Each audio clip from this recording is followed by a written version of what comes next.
बहुत बढ़िया भाई, बहुत बढ़िया। सलीना, पुनीत, तन्वी, पीयूष, फाल्गुनी, बहुत बढ़िया। युवांश, पारस, प्रियांशु, वेरी गुड। मयंक, सम्यक, एस कोयल बेटा तुम अपने रोल नंबर के साथ सबमिट करो। रोल नंबर भी लिखो अपने नेम के आगे। बहुत बढ़िया। रक्षित गर्ग, हिमांशु सैनी,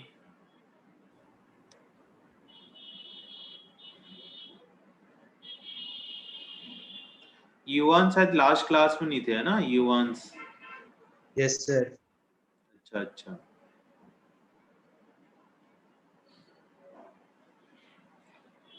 क्रिस कौशल भी आ गया। प्रभदीप बेटा क्लास लग गई थी तुम्हारी लास्ट वाली ठीक अच्छे से?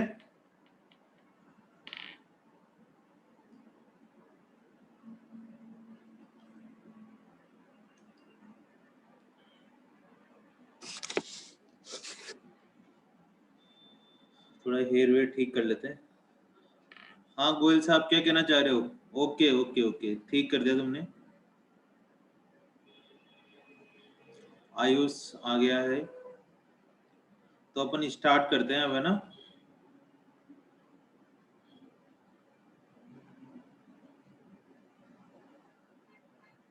एक दो बच्चे नहीं आए अभी, आ जाएंगे धीरे धीरे करके।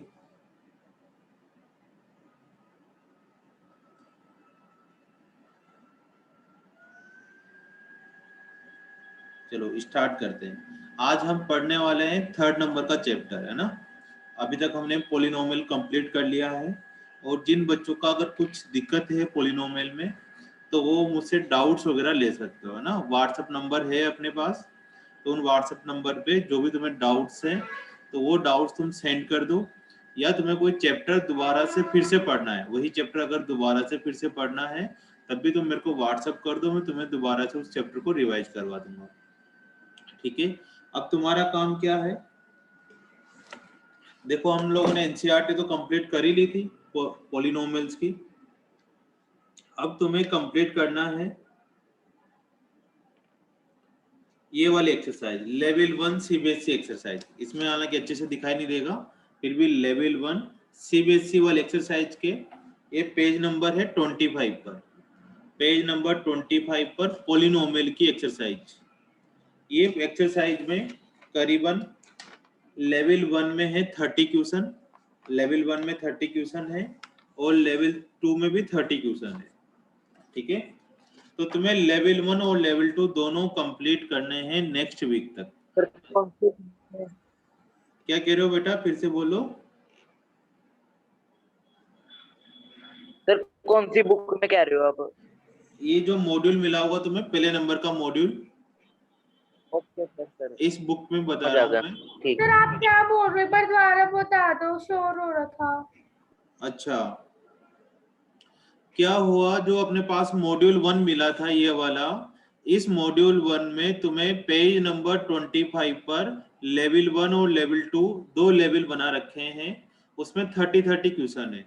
तो तुम्हें 30 दोनों टोटल मिलाकर 60 क्वेश्चंस करने हैं 1 वीक के अंदर। जो अपनी नेक्स्ट क्लास आएगी सैटरडे वाली, तब तक तुम्हें ये जितने भी 60 क्वेश्चंस है 30 + 30 वाले, वो टोटल क्वेश्चन तुम्हें करके व्हाट्सएप ग्रुप में सबमिट करने। हो सकते हैं 60 या ज्यादा लग रहे हैं 60 वाले क्वेश्चन? नो सर, सर हो जाएंगे। हाँ बेटा, पर सर जिनमें डाउट होगा वो तो पूछ सकते हैं ना आपसे। हाँ जिसमें डाउट्स होगा तुम साथ साथ मेरे को मैसेज कर देना। ऐसा जरूर नहीं है कि तुमने मैसेज करा हो मैं तुरंत ही रिप्लाई कर दूंगा, ऐसा नहीं होगा, लेकिन मैं एक आध दिन में या उसी दिन में शाम तक तुम्हें जरूर रिप्लाई कर दूंगा। ठीक है? Okay sir. सर इससे पहले वाले पेज पे है? पेज नंबर 25 पे बेटा, पेज नंबर 25 पे पोलिनोमियल चैप्टर पे, पोलिनोमियल चैप्टर पे पेज नंबर 25 पर लेवल 1 और लेवल 2, पेज नंबर 25 से स्टार्ट है, तो 25 पर भी है, 26 पर भी है, 27 पर भी ऐसे होंगे। उसमें लेवल 1 और लेवल 2 के सीबीएसई के क्वेश्चंस होंगे तुम्हारे। तो बहुत सारे तो ऐसे क्वेश्चन है कि एक एक मिनट में हो जाएंगे, है ना। ज्यादा तुम्हें डिटेल से नहीं लिखना, फिर भी थोड़ा अच्छे अच्छे से लिख देना, ठीक है, ताकि समझ में आ जाए। मेनली है तुम्हारी प्रैक्टिस करवाना, और धीरे धीरे क्वेश्चन, धीरे धीरे जैसे जैसे तुम आगे बढ़ते जाओगे वैसे वैसे थोड़े मुश्किल क्वेश्चन भी होते जाएंगे। स्टार्टिंग के क्वेश्चन तो इजी होंगे, और नहीं आता तुम्हें 60 क्वेश्चन में से अगर 20 क्वेश्चन भी आते हैं तब भी काफी अच्छा है। बाकी सारे क्वेश्चन में तुम्हें रिवाइज करवा दूंगा, ठीक है। तो आराम से तुम्हारे पास 6-7 दिन है, तुम रोज के 10 क्वेश्चन भी अटेम्प्ट करोगे तब भी तुम्हारे पूरे क्वेश्चन अच्छे से हो जाएंगे, ठीक है। तो आज हम स्टार्ट करते हैं chapter linear equation in two variable, 3rd number का चैप्टर है। हाँ जी बेटा। सर इससे पहले भी इंटेक्स्ट क्वेश्चंस हैं। हाँ, लेकिन तुम्हें जो होमवर्क है वो तुम्हें लेवल 1 और लेवल 2 करना है। उससे पहले तुम प्रैक्टिस कर सकते हो घर पे, उनको देख देख के। उससे पहले जितने भी क्वेश्चन होंगे सबके सॉल्यूशन अवेलेबल होंगे तुम्हारे पास, उनमें सॉल्यूशन लिखे होंगे, तो तुम सर प्रैक्टिस। क्योंकि हाँ, क्वेश्चंस उसमें से सेम, बोलो में से बेटा। कुछ क्वेश्चन सेम सेम से हैं। सर उसमें कई क्वेश्चन सेम सेम हैं। तो जो क्वेश्चन सेम सेम से लगे तुम्हें उनको हटा दो, जो क्वेश्चन तुम्हें लग रहे हो ना कि नहीं यार थोड़ा डिफरेंट है, ठीक है ना, उन क्वेश्चनों को अटेम्प्ट कर लो, ठीक है। पूरे पूरे करने की जरूरत भी नहीं है, तुम समझ गए ना मेरा क्या मोटिव है, ताकि तुम हर टाइप के क्वेश्चन की प्रैक्टिस कर सको। जो क्वेश्चन तुम्हें बिल्कुल सिमिलर लग रहा हो उसको तुम स्किप कर सकते हो, लेकिन तुम्हें इस बात का ध्यान रखना है कि अगर कोई क्वेश्चन नहीं आता तुम्हें तो तुम मेरे को एक साथ व्हाट्सअप कर देना। जैसे 4 से 5 क्वेश्चन एक साथ व्हाट्सअप कर दो, एक एक क्वेश्चन करोगे तुम्हें टाइम लगेगा, है ना, बताने में। तुम एक साथ 5-6 क्वेश्चन व्हाट्सअप कर देना कि सर इनमें मेरे को डाउट है, ठीक है। और जो सिमिलर क्वेश्चन लगे उनको स्किप कर दो, एक जैसे जो सेम सेम से क्वेश्चन हो, ताकि अपना टाइम भी वेस्ट ना हो और अपन स्कूल का भी काम कर सके, ठीक है। और कोई भी तुम्हारे मन में क्वेश्चन हो तो तुम पूछ लेना कि सर ये यहाँ पे दिक्कत आ रही है। अब हम स्टार्ट करते हैं चैप्टर 3, ठीक है। चैप्टर 3 में क्या करना है हमें, चैप्टर 3 स्टार्ट करते हैं। उसका नाम है हमारे पास linear equation in two variable. Chapter का नेम है linear equation in two variable, इस चैप्टर का ये नेम, ठीक है। बड़ा ही इजी चैप्टर है और सबसे ज्यादा मार्क्स का चैप्टर है, ठीक है ना। ऑलमोस्ट 10 नंबर के क्वेश्चन इसमें पूछे जाते हैं तुम्हारे। तो स्टार्टिंग में तो क्या है, ज्यादा मुश्किल क्वेश्चन नहीं आएंगे, जो भी क्वेश्चन आते हैं 3.3, 3.2, 3.4 से आते हैं, लास्ट के 3 एक्सरसाइज से आते हैं, पहले में तो इससे ज्यादा कोई क्वेश्चन नहीं आते। तो अपन थोड़ा सा पहला क्वेश्चन स्टार्ट करते हैं, ठीक है। इसमें केवल हमें इक्वेशन बनानी है, ठीक है, और उसको सोल्व नहीं करना, सिंपल इक्वेशन बनानी है। तो सीखते हैं बेटा कैसे इक्वेशन बनाएं। पढ़ते हैं पहला पहला क्वेश्चन।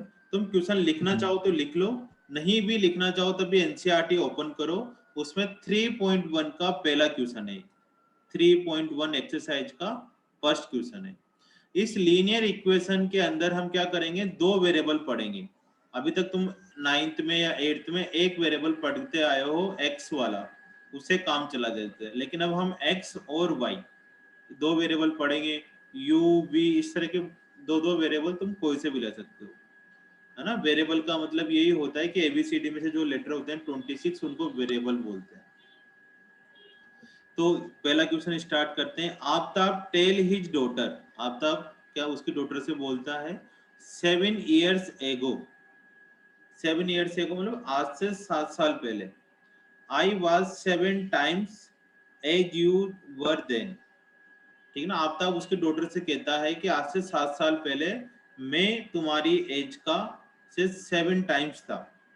तो इस तरह के क्वेश्चनों में क्या करो, इस तरह के क्वेश्चनों में सबसे पहले दोनों की एज को लेट कर लो, प्रेजेंट एज को, present age of Aftab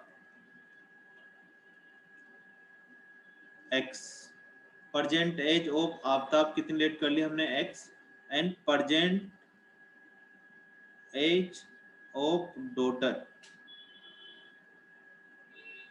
present age of daughter को तुम क्या लेट कर लो, वाई लेट कर लो। ठीक है, present age of Aftab x हो गई, present age of daughter y होगी। अब सबसे पहले जो कोटेशन गिवन होता है इसको अच्छे से पढ़ो। 7 ईयर्स एगो, मतलब आज अगर वो एक्स की है तो 7 years ago, 7 years ago Aftab as, Aftab as क्या हो जाएगी भाई, युवांश तुम बताओ। आज अगर एक्स है तो 7 साल बाद कितनी एज हो जाएगी इसकी, आफ्ताब सर की? x-7। x-7, बहुत बढ़िया। और 7 years ago daughter as, daughter as कितनी होगी, y सर y-। 7, बहुत बढ़िया। ये दो चीजें लिख लो सबसे पहले। अब उसके बाद बोला गया है कि 3 ईयर्स, यहां से ना, ये तो 7 ईयर्स हुआ, 7 टाइम्स किसकी age, I was 7 times as old as you were, मतलब उसकी बेटी की एज उसकी एज से कितनी हो जाएगी, 7 टाइम्स हो जाएगी। मतलब x-7 इज इक्वल टू क्या करना है, 7xy-7। उसके डॉटर की एज को अगर 7 से मल्टीप्लाई करते हैं तो किसकी एज आ जाएगी, आफ्ताब की एज आ जाएगी। सिंपल है करना है, पहले 7 ईयर्स एगो का मतलब है दोनों में से -7 कर दिया, फिर 7 टाइम्स कर दिया किसकी एज को, उसकी डॉटर को। अब इसको सिंप्लीफाई करो तो x-7 7y-49, तो x इज इक्वल टू हो जाएगा 7y-42। एक इक्वेशन तो ये बन गई हमारे पास, बस सिंपल इक्वेशन बनानी है। अब गर्ल्स का नंबर है ना। अब आगे बोला जा रहा है कि 3 ईयर्स नाउ, आज से 3 साल बाद, मतलब आगे के बारे में पूछ रहा है। तो 3 years now Aftab age, Prabhdeep तुम बताओ आफ्ताब की एज क्या हो जाएगी आज से, अगर आज उसकी एज एक्स है, प्रेजेंट एज एक्स है, तो आफ्टर 3 ईयर्स बाद क्या हो जाएगी, सर x+3। x+3, बहुत बढ़िया। और आफ्टर 3 ईयर्स उसकी डॉटर की एज कितनी हो जाएगी, y+3। y+3, है ना। सिंपल ऐसे करते जाओ। And 3 times I shall be 3 times old as you will be, आज से 3 साल बाद उसकी एज है वो 3 टाइम्स हो जाएगी, उसकी डॉटर की एज 3 टाइम्स हो जाएगी उसकी एज से। तो कैसे करना है, x+3 को किससे मल्टीप्लाई करना है, उसके डॉटर की एज से। देखो फादर की एज को अगर 3 से मल्टीप्लाई किया तो फादर तो और बड़े हो जाएंगे, तो किसकी एज को हमें 3 से मल्टीप्लाई करना है, डॉटर की एज को, ताकि फादर की एज और डॉटर की एज को 3 से मल्टीप्लाई करने के बाद इक्वल हो जाए। अब बस इसको सिंप्लीफाई करना है, तो 3y प्लस का 9, अब इसको सिंप्लीफाई कर दो तो 3y प्लस का 12, ये इक्वेशन 2। बस यहीं तक ही सोल्व करना है। फिर जो रिप्रेजेंटेशन +6 आएगा, +6, सर 12 की जगह माइनस वो हाँ बहुत बढ़िया भाई, बहुत बढ़िया, +6 आएगा। अब y की वैल्यू 6 आएगी। Represent of this situation in graphically, एक ग्राफ में अपन इसको लास्ट वाली एक्सरसाइज में सोल्व करेंगे, अभी केवल अपन इक्वेशन बनाएंगे, है ना। अभी ग्राफ नहीं सीखेंगे, ग्राफ बाद में सीखेंगे। तो इसमें कोई दिक्कत है इस वाले में, समझ में आया सबको, बस सिंपल इक्वेशन बनानी थी। फाल्गुनी बेटा कोई दिक्कत आ रही है इसमें, सर ग्राफ की वैल्यू निकालनी, ग्राफ बनाने के लिए x और y की वैल्यू नहीं निकलेगी। हाँ वो x और y की वैल्यू थोड़ी देर बाद निकालेंगे अभी अपन, है ना। अभी तुम करोगे तो अभी तुम्हें थोड़ा सा प्रॉब्लम होगा कि कैसे कैसे बनाए, लेकिन अभी अपन थोड़ा मेथड सीखेंगे, उसके बाद करेंगे। अभी केवल तुम्हें इक्वेशन बनानी है बस, ठीक है। नोट भी करते जाया करो, साथ साथ लिख भी जाया करो। अब सेकंड क्वेश्चन है, तुम्हें खुद से करना है। सेकंड क्वेश्चन है, the coach of cricket team 3.1 का सेकंड क्वेश्चन है। The coach of the cricket team buy 3 bat and 6 ball of red 3900। ठीक है, एक क्रिकेट टीम का कोच है, वो 3 बैट एंड 6 बॉल परचेज करता है, कितने रुपए में? 900 रुपए में, 3900 रुपीज में। Later she buy another bat, और वो बाद में एक और bat and 3 more balls for same kind rate 300 rupees में। वो क्या करती है, अब एक और बैट खरीदती है और 3 नई बॉलें और खरीदती है, 3 more balls of same kind 300 rupees. तो इसको तुम करो, क्या करना है, बैट को एक्सलेट कर लो, बॉल को वायलेट कर लो और इक्वेशन बनाने की कोशिश करो। क्या इक्वेशन बनती है देखो, बनाओ बेटा। जिससे भी नहीं आएगा उसको मैं बनाऊंगा फिर, बिल्कुल टेंशन ना करो, तुम अपने अपने लेवल पे कर लो बस। पहले क्वेश्चन में 3 बैट एंड 6 बॉल, दूसरे में क्या है, 1 बैट और 3 बॉल। सर सिर्फ इक्वेशन बनानी है? सिर्फ इक्वेशन बनानी है और कुछ भी नहीं करना, सिर्फ इक्वेशन बनानी ओके है। सर। आगे का काम बाद में करेंगे।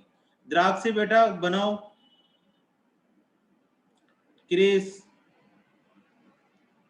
सम्यक बेटा,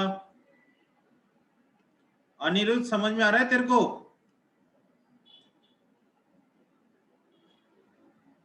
सर इक्वेशन बना ली। हाँ, इसको सेंड कर दो बना के।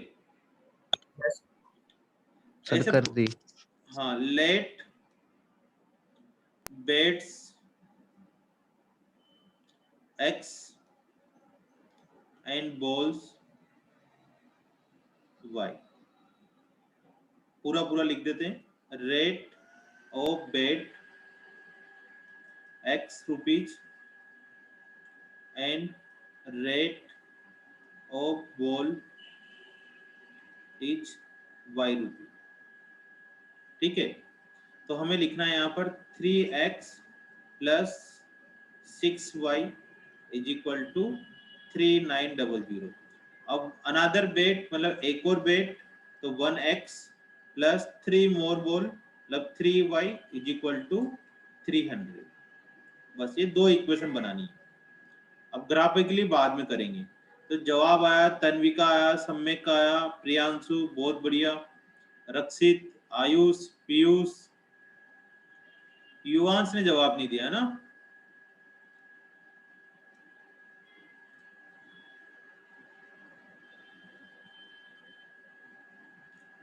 सलीना हो गया बेटा तुम्हारा?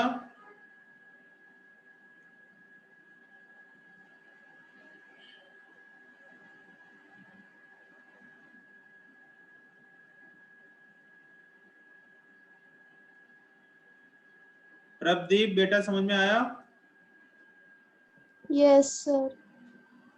अब 3.1 का 3 वाला तुम्हें खुद घर से करना है ना, सेम ही ऐसा क्वेश्चन है, कुछ करना भी नहीं है, ग्राफिकली बाद में सिखाऊंगा मैं। अब तुम्हें 3.2 स्टार्ट करते हैं, ठीक है। Okay sir.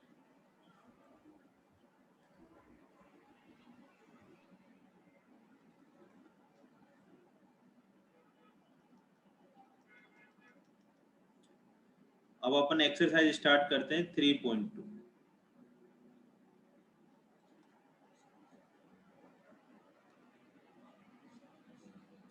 तो 3.2 में है ना, पहले थ्योरी पढ़ते हैं कि क्या क्या आने वाला है, उसके अकॉर्डिंग स्टार्ट करेंगे। देखो, हमारे पास 2D के अंदर जितनी भी लाइनें होती है, ठीक है ना, लाइंस, वो क्या होती है, एक तो होती है पैरेलल लाइन, ठीक है ना, एक तो होती है इंटरसेक्टिंग लाइन,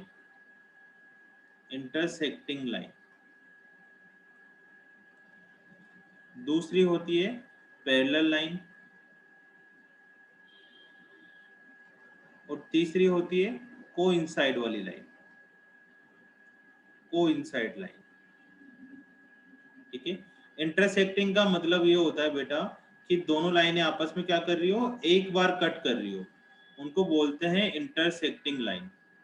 पैरेलल लाइन तुम सब जानते हो, जो आपस में ना इंटरसेक्ट करे ना कट करे, ठीक है, इस तरह की सेम वेव पैरेलल लाइन होती है।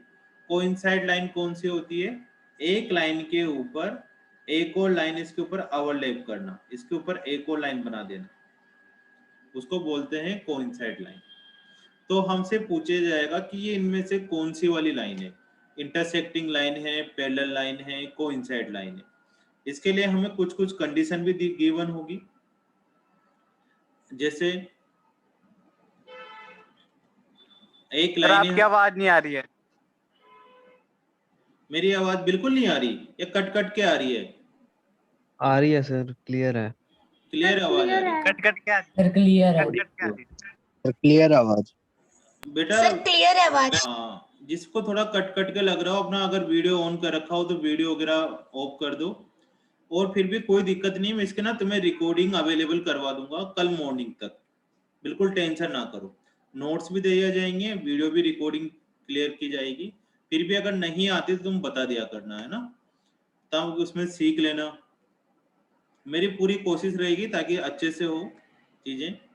तो इंटरसेक्टिंग लाइन में अगर हम दो लाइन लेट करनी हो, है ना, लाइन की इक्वेशन लेट करनी हो, तो लाइन की इक्वेशन ऐसे लेट करते हैं, a1x plus b1y plus c1 is equal to 0। इसको बोलते हैं एक लाइन की इक्वेशन, ठीक है, जिसमें x भी आता है, y भी आता है और कांस्टेंट भी आता है। अगर मेरे को दूसरी लाइन लेट करनी हो तो क्या लेट करें बेटा हम, a2x plus b2y plus c2 is equal to 0। ये एक किस लाइन की इक्वेशन है और एक किस लाइन की इक्वेशन है ना, इस वाली लाइन की इक्वेशन। तो अगर दो लाइनें आपस में इंटरसेक्ट करती है तो जो x x के कोफिशिएंट है और जो y y के कोफिशिएंट है, ये दोनों आपस में इक्वल नहीं होते। इन दोनों का ratio a1 upon a2 not equal to b1 upon b2। अगर ऐसा हो रहा हो तो दोनों लाइनें आपस में क्या होगी, कभी भी इंटरसेक्ट नहीं करेगी। इस C1 C2 से कोई लेना देना नहीं है। इसके अंदर हम x x के कोफिशिएंट को डिवाइड करेंगे, y y के कोफिशिएंट को डिवाइड करेंगे। जैसे x का कोफिशिएंट a1 है, यहाँ x का कोफिशिएंट a2 है, यहाँ पर y का कोफिशिएंट प्लस b1 है, यहाँ पर y का कोफिशिएंट भी प्लस b2 है। तो इन दोनों को डिवाइड करके देखो, क्या दोनों इक्वल नहीं आ रहे, तो इसका मतलब है वो इंटरसेक्टिंग लाइन है। सेम इसी तरह से अगर पैरेलल लाइन हमें पता करनी हो और ये दो लाइनों की इक्वेशन गिवन हो, तो इसमें हम पता करेंगे कि a1 upon a2 is equal to, अगर b1 अपॉन b2 आ जाता है, दोनों के रेशो इक्वल आते हैं, लेकिन वो C1 C2 के इक्वल नहीं होता, तो इसका मतलब वो दोनों लाइनें आपस में क्या होगी, पैरेलल लाइन होगी। समझ में आ रहा है? अगर a1 a2 is equal to b1 b2 है और not equal to C1 C2 है, इसका मतलब पैरेलल है। और a1 a2 not equal to b1 b2 है, इसका मतलब इंटरसेक्टिंग लाइन है, ठीक है। और तीसरी चीज आती है कि अगर कोइंसाइड लाइन हो, ओवरलैप वाली लाइन हो, तो तीनों की तीनों चीजें आपस में इक्वल होती है, b1 upon b2 is equal to c1 upon c2। अगर ये कंडीशन फुलफिल हो रही है, इसका मतलब ये दोनों लाइनें कौन कौन सी, a1x plus b1y plus c1 is equal to 0, a2x plus b2y plus c2 is equal to 0, दोनों लाइनें आपस में क्या होगी, कोइंसाइड लाइन होगी, ठीक है। दोनों लाइनें क्या होगी आपस में बेटा, कोइंसाइड लाइन होगी, ठीक है। समझ में आया? अभी तक हमें क्या होगा, दो लाइनों की इक्वेशन दी जाएगी और बोला जाएगा कि कौन सी लाइन है इसमें से, इंटरसेक्टिंग लाइन है, पैरेलल लाइन है, कोइंसाइड लाइन है। तो हम कैसे पता करें? हमें पता करने के लिए क्या करना है, x x के कोफिशिएंट को y y के कोफिशिएंट को डिवाइड करना है। कुमार अपना वीडियो म्यूट कर दो अपने आप को। तो यहाँ से इन चीजों का हमें पता करना है, ठीक है। चलो धीरे धीरे आगे आते हैं। अब आता है हमारे, हाँ बोलो सर अभी आपने ये चीज बताई थी ना कि इंटरसेक्टिंग लाइन में जो a1 a2 b1 b2 के इक्वल नहीं होता। हाँ, और पैरेलल लाइन में A1 A2 B1 B2 के इक्वल होता है, लेकिन C1 C2 के इक्वल नहीं होता। हाँ जी। अब ओके सर। इसमें अगर C1 C2 इक्वल हो या ना हो कुछ फर्क नहीं पड़ता, इधर इक्वल हो ना हो कोई मतलब नहीं, हमें तो केवल बस इन दोनों का रिलेशन ढूंढना है कि अगर ये चीज आ रही है इसका मतलब वो इंटरसेक्टिंग लाइन है,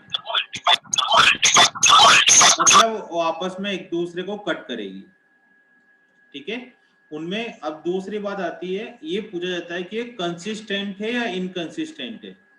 तो दो वर्ड आएंगे कि ये कंसिस्टेंट है या इनकंसिस्टेंट है। तो जो लाइन कम से भी कम अगर एक बार टकराती है, आपस में एक बार इंटरसेक्ट करती है, उनको बोलते हैं कंसिस्टेंट। ठीक है, जो भी कम से कम एक बार, at least one times, more than one times good है, लेकिन कम से कम एक बार कट करे या टच करे उनको कंसिस्टेंट बोलते हैं, और जो नहीं करती उनको इनकंसिस्टेंट बोलेंगे। तो इंटरसेक्टिंग वाली लाइन क्या होगी? कंसिस्टेंट है। पैरेलल लाइन बताओ कंसिस्टेंट होगी या इनकंसिस्टेंट होगी? इनकंसिस्टेंट। इनकंसिस्टेंट, क्योंकि आपस में दोनों कट नहीं कर रही है, इस वजह से इसको बोलेंगे इनकंसिस्टेंट। चलो बहुत बढ़िया बात। अब कोइंसाइड लाइन बताओ कंसिस्टेंट है या इनकंसिस्टेंट है? कंसिस्टेंट। कंसिस्टेंट। बोलो पीयूष क्या कहना चाह रहे हो बेटा? कंसिस्टेंट। समझ में आ रहा है? द्राक्षी बेटा समझ में आया ये वाला? आपस में तो बहुत बार कट कर रही है ना, आपस में एक दूसरे से मिल रही है, तो इनको बोल देंगे कंसिस्टेंट। अब पूछा जाएगा सम्यक से। सम्यक बेटा बताओ कौन सी लाइन है कंसिस्टेंट होती है और कौन सी इनकंसिस्टेंट होती है?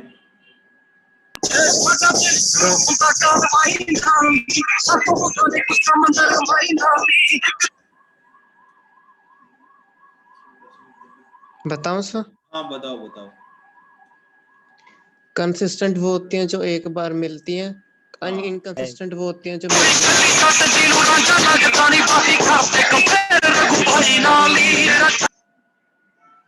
अरे खुश है। खुश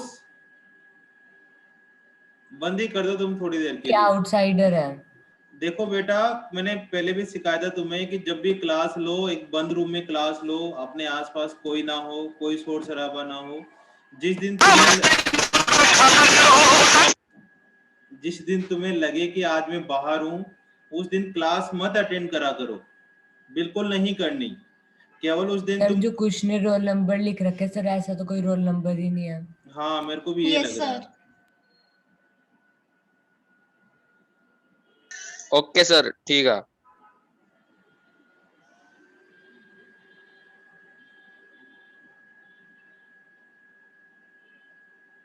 चला गया बंदा है ना? वो सर है क्लास में। उस एक बार अपना वीडियो ऑन करना बेटा, ओनली वीडियो।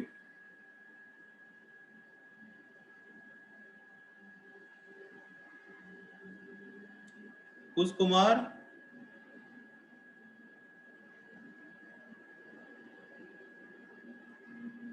Yes sir. एक बार बेटा अपना वीडियो ऑन करना।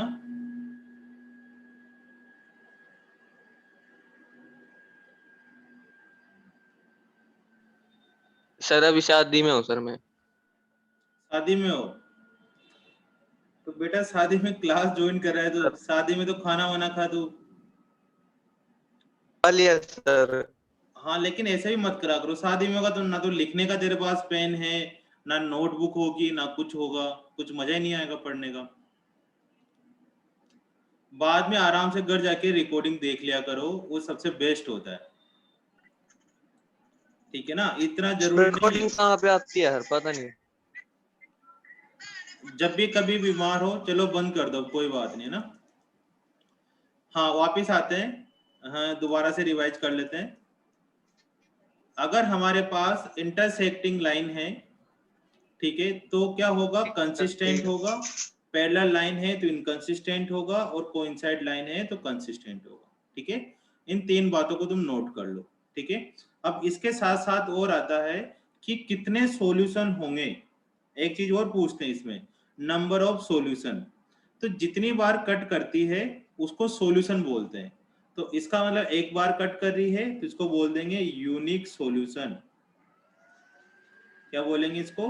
Unique solution. इसको बोलेंगे ये कितनी बार कट कर रही है? एक बार भी कट नहीं कर रही, इसको बोल देंगे इसको नो सॉल्यूशन, कि इसमें x और y की कोई वैल्यू नहीं आएगी सोल्व करने पर, x और y की कोई वैल्यू नहीं आएगी, इसको बोलते हैं नो सॉल्यूशन। इसमें कितनी बार कट कर रहा है? बहुत बार कट कर रहा है, तो बहुत बार को बोलते हैं इनफाइनाइट सॉल्यूशन। कौन से सॉल्यूशन? Infinite solution. तो बेटा हमें इक्वेशन दे दी जाएगी, इस तरह की दो चीजें पूछी जाएगी और ये बोला जाएगा कि इंटरसेक्टिंग लाइन है या नहीं है, तो हमें इस चीज से पता चलेगा। ये बोला जाएगा कि कंसिस्टेंट है या इनकंसिस्टेंट, तब भी इससे पता चलेगा। ठीक है, अगर इंटरसेक्टिंग लाइन जो होती है वो कंसिस्टेंट होती है। फिर ये पूछा जाएगा कि यूनिक सॉल्यूशन है या नहीं है, तो यूनिक सॉल्यूशन के लिए हमें क्या पता करना पड़ेगा? यही रिजल्ट पता करना पड़ेगा। तो इन तीन बातों के लिए सर बोलो बेटा। सर यूनिक सॉल्यूशन में सर कितने सॉल्यूशन होते हैं? यूनिक का मतलब एक, यूनिक का मतलब ओके होता है सर। हर एक चीज, एक सॉल्यूशन। इसको शॉर्टकट में लिख देता हूँ, वन सॉल्यूशन। वन सॉल्यूशन का मतलब है जो लाइन आपस में एक बार कट कर रही है, जैसे लाइन दोनों आपस में एक बार कट कर रही है, इसको बोलते हैं यूनिक सॉल्यूशन, क्योंकि इंटरसेक्ट हो रही है। ठीक है, यूनिक तो तुमने पढ़ा ही है, ज्यादातर लड़कियों को पता रहता है, यूनिक ड्रेस खरीदने जाती है हमेशा मार्केट में, लेकिन ऐसा नहीं होता है ना, कोई भी डिजाइनर एक ड्रेस नहीं बनाते, बहुत सारी ड्रेसें बनाते हैं। तो ये तीन बातें हैं, अब तुम सब चीजें इनको नोट कर लो और मैं तुम्हें क्वेश्चन देता हूँ, उसको सोल्व करना है। एक क्वेश्चन और पूछ लेते हैं बच्चे से, पुनीत से पूछते हैं। बोलो बेटा। सर जब हम क्वेश्चन सोल्व करते हैं तो उसमें कौन से वाली वो लगाते हैं फॉर्मूला जो आपने पहले a1x + b1y + c1 = 0, ये इक्वेशंस बताई हैं सर, लेकिन हम सोल्व करते हैं कौन सा फॉर्मूला लगाएंगे इनमें से?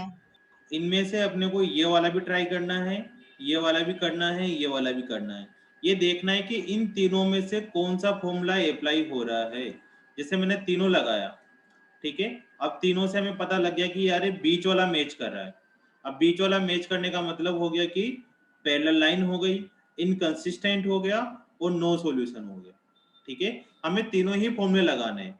अब देखो, अगर a1/a2 = b1/b2 आ जाता है, इसका मतलब पहले वाला तो नहीं लगने वाला, कौन सा लग सकता है? या तो सेकंड लगेगा या फिर थर्ड लगेगा। तो जब सेकंड और थर्ड में पता करना है तो फिर c1/c2 भी निकालो। अगर c1/c2 दोनों के इक्वल आ जाता है तो फिर उनमें से सिलेक्ट कर लेंगे। एक क्वेश्चन सर करते एक हैं। बार दोबारा बताना। हाँ दोबारा बताते हैं। एक क्वेश्चन करो, यहाँ से समझ में आएगा तुम्हें ना, उसको देखते हैं, एग्जाम्पल लेते हैं, सारी चीजें समझ में आ जाएगी। जैसे मैंने लिखा 2x - 3y + 5 = 0 और 4x - 6y + 12 = 0। ठीक है, अब देखो इसमें a1 कितना है हमारे पास? 2, b1 हमारे पास है -3 और c1 है हमारे पास 5। इसी तरह से a2 हमारे पास 4 है, b2 हमारे पास -6 है और c2 हमारे पास 12 है। ठीक है, अब तुम इसमें a1/a2 लगाओ, a1/a2 की वैल्यू निकालो। सर फर्स्ट वाला मैच हुआ है। हाँ, सर 2/4 है ना, 2/4 करा तो कितना आएगा सोल्व करने पर? 1/2। ये कैंसिल हो जाएगा 2 से। अब b1/b2 लगाओ तो कितना हो जाएगा? -3/-6। इसको भी कैंसिल करो, 1/2। माइनस से माइनस, ये भी 1/2 आ गया। अब तीसरी चीज पता करो, c1/c2 मतलब 5/12।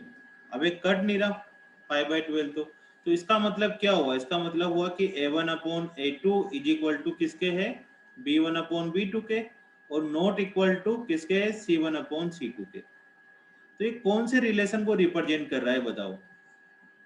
इंटरसेक्टिंग। इंटरसेक्टिंग, बिल्कुल गलत जवाब। Sir parallel. Sir parallel. Parallel, sir ये वाला रिलेशन है ना।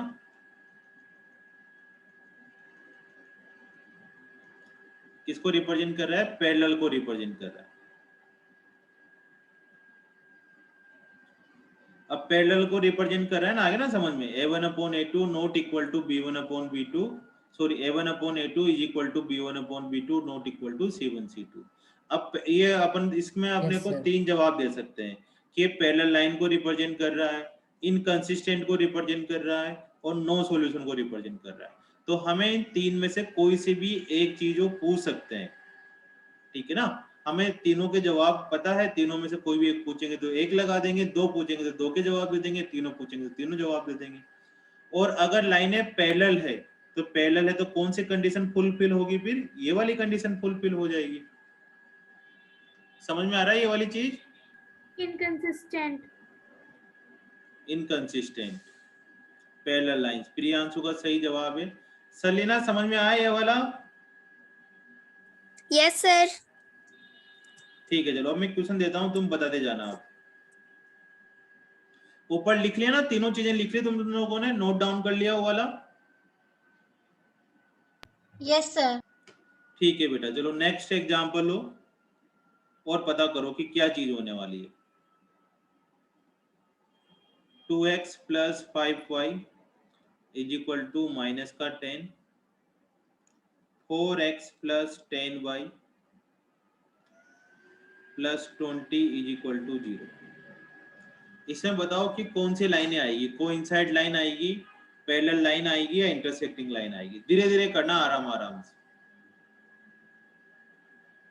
और जिसका हो जाए वो सर कोइंसाइड लाइन। पता नहीं भाई मेरे को, है ना, तुम बस उसमें लिख दो, अभी लिखकर चैट में आंसर डाल दो। अभी पता करते हैं कि कोइंसाइड लाइन आएगी या पैरेलल आएगी या इंटरसेक्टिंग लाइन आएगी। रक्षित घर का जवाब आया है। अच्छा, इधर खूब सारा अभी जवाब देना स्टार्ट किए। 3.37 से कोइंसाइड कोइंसाइड। द्राक्ष से बेटा कौन सी आई?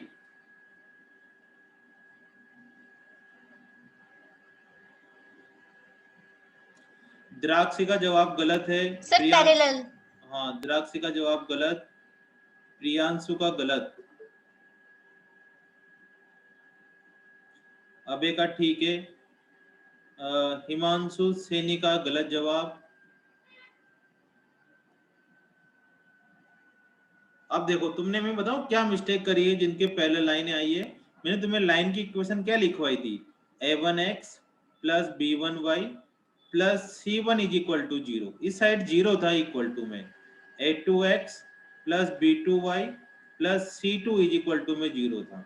अब देखो यहाँ तो 0 है, इसमें तो 0 है ही नहीं इस साइड, तो पहले -10 को उठा के उधर लेके जाओ, तब जाकर c1 बनेगा, या फिर इस 20 को उठाकर पहले इधर लेके आओ, तब जाकर इसको C2 बोलेंगे।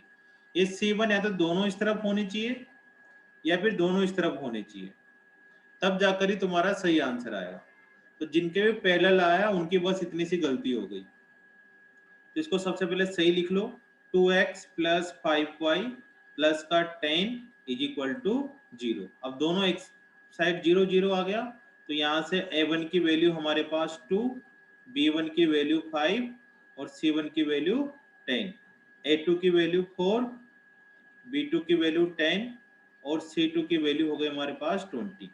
अब डिवाइड कर दो, a1 अपॉन a2 कितना हो जाएगा, 2/4, तो इसका आंसर हो गया 1/2। फिर b1 अपॉन b2 हो गया हमारे पास 5/10, ये भी हो जाएगा 1/2। अब c1 अपॉन c2 निकालो, तो ये हो जाएगा हमारे पास 10/20, मतलब ये भी कितना हो जाएगा 1/2।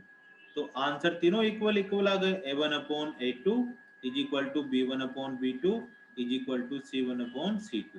तो ये लाइनें क्या होगी, कोइंसाइड लाइन हो गई, इनफाइनाइट सॉल्यूशन हो गए, और इसके बाद और क्या था, कंसिस्टेंट हो गई। कंसिस्टेंट। ऐसे अपने को सोल्व करना है।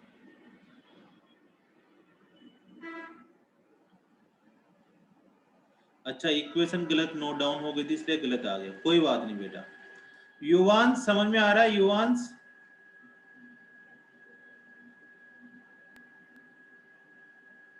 युवांश बेटा यस सर। समझ में आ रहा है बेटा? तुम्हारे रिप्लाई नहीं आ रहे, आंसर। सर मैंने चैट लिखा था। अच्छा, दिखा नहीं, चलो कोई बात। आज एक लड़की आई नहीं, अदिति है ना, या तो लिंक पता नहीं चला हुआ उसको।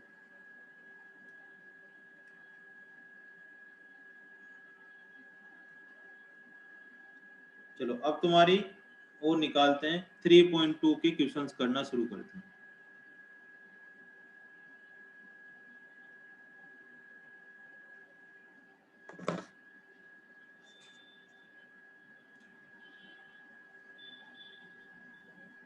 तो 3.2 का सेकंड क्वेश्चन करो डायरेक्ट, पहला नहीं करना।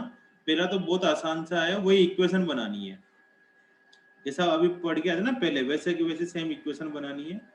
फिर मैं करवा दूंगा। अभी सेकंड करते हैं ना, अभी अपन ने सेकंड पढ़ा है तो सेकंड करते हैं।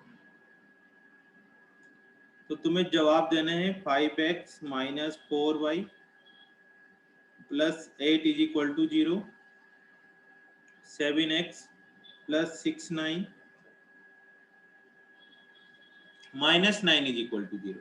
अब तुम्हें बताना है कि लाइनें, ये लीनियर इक्वेशन किस चीज intersect at A point, parallel और कोइंसिडेंट। इनमें से एक जवाब देना है कि ये लाइनें पैरेलल होगी, इंटरसेक्ट होगी या कोइंसिडेंट होगी। तो प्रियांशु का सही जवाब सबसे पहले द्राक्षी का, फिर प्रियांशु का, फिर रक्षित, बहुत बढ़िया, आयुष, सम्यक, हिमांशु, कुछ कुमार, ये ना करो, ये मिटता नहीं है फिर। कोइंसाइड लाइन द्राक्षी का आया, कोइंसिडेंट लाइन प्रियांशु। नहीं ऐसे नहीं करना, एक एक करो, फिर इसमें कंफ्यूज हो जाऊंगा मैं ना। देखो 5/7 कर दो, A1/A2 दो, डायरेक्ट भी लिख सकते हो और आराम से भी लिख सकते हो। और B1/B2 -4/6 मतलब -2/3। तो तुम्हें पता लग गया ना वे, A1/A2 not equal to B1/B2। तो C1/C2 पे जाएंगे नहीं हम लोग चेक करने कि क्या इक्वल होगा नहीं होगा। तो किस चीज को रिप्रेजेंट करता है? इंटरसेक्टिंग लाइन को। क्या कह रहे हो बेटा फाल्गुनी? हाँ, इंटरसेक्टिंग लाइन। अब सेकंड करते हैं ना, बच्चे सभी तरह के आगे बढ़ते जा रहे हैं मेरे से, गुरु पीछे रह जाता है ना, स्टूडेंट आगे निकल जाते हैं। कोई बात नहीं, चलो बहुत खुशी हो रही है, तुम जल्दी जवाब दे रहे हो सारे बच्चे। 6y plus 24 is equal to 0। इस बात का ध्यान रखना है कि दोनों कांस्टेंट 0 के एक तरफ होने चाहिए, मतलब 0 को एक तरफ, बाकी सबको एक तरफ रखो। ये सबसे इंपॉर्टेंट बात है, यही तुम कंफ्यूज हो जाओगे और कोई दिक्कत नहीं आएगी। A1/A2 हो जाएगा 9/18 मतलब 1/2 हो जाएगा। B1/B2 हमारे पास हो जाएगा 3/6 मतलब 1/2 हो गया। और C1/C2 हो जाएगा 12/24 मतलब 1/2। तो तीनों ही इक्वल आ गए। A1/A2 is equal to B1/B2 is equal to C1/C2। तो कौन सी लाइन हो जाएगी? कोइंसाइड लाइन हो जाएगी। कोइंसाइड। बहुत बढ़िया भाई, कोइंसाइड लाइन हो जाएगी।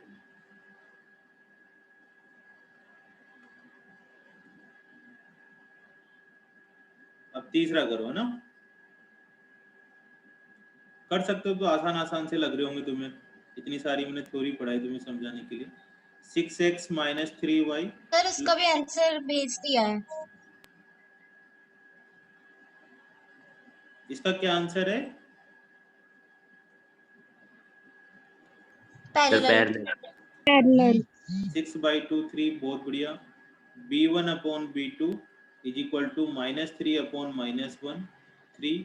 C1/C2 is equal to 10/9। Cut नहीं रहा, मतलब यहाँ से A1/A2 is equal to B1/B2 not equal to C1/C2। अभी रिलेशन ढूंढो किस में जाके होगा, तो ये आ रहा होगा तुम्हारा पैरेलल लाइन में। अब सबके समझ में आ गई होगी कहानी कि क्या मैं कहना चाह रहा था तुमसे। बोलो बेटा, किसी को कंफ्यूज हो तो पूछ लो।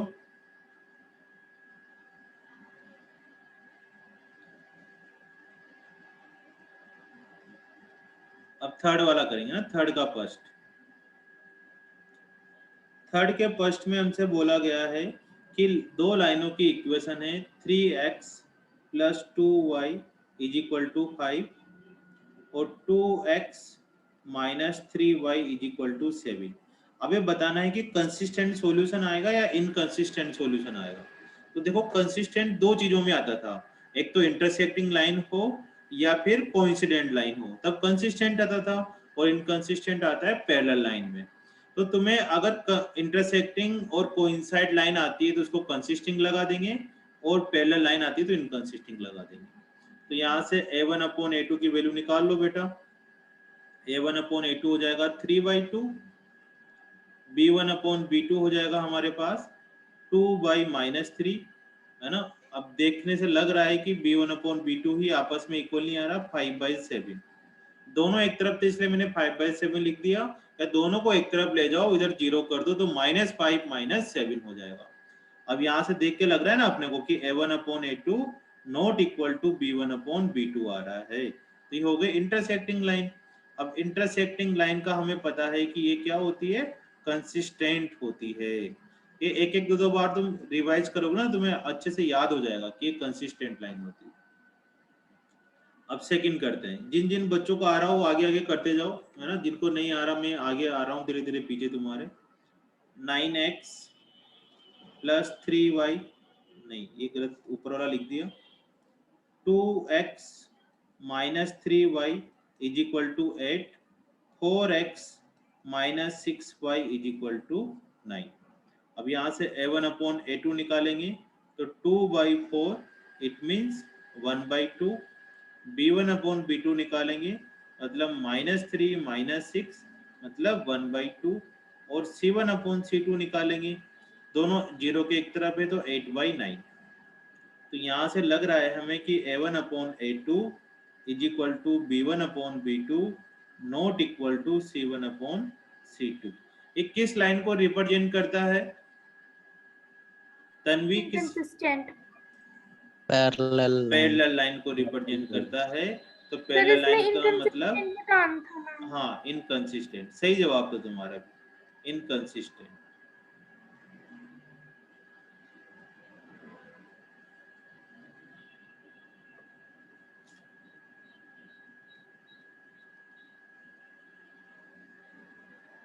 चलो थर्ड करते हैं।